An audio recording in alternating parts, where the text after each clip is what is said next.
Šajā video parādīšu to, kā mēs spējam izveidot komentāru, teiksim, virtuvei vai bāram vai kādai citai uzņēmuma struktūrai. Šis gan būs piemērs ar to, kad čeks uzreiz arī tiek drukāts, nevis saglabāts pirms tam. Teiksim, šeit, lai to komentāru mēs spētu nodot, mēs pie tiem saucamajiem klienta rekvizītiem, jo mums cita komentāra loga nav, mēs ievedam vēlami nododamo informāciju.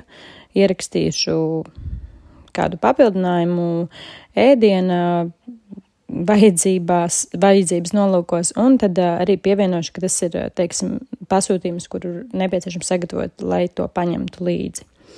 Apstiprināšu un arī veikšu arī čeka apmaksu.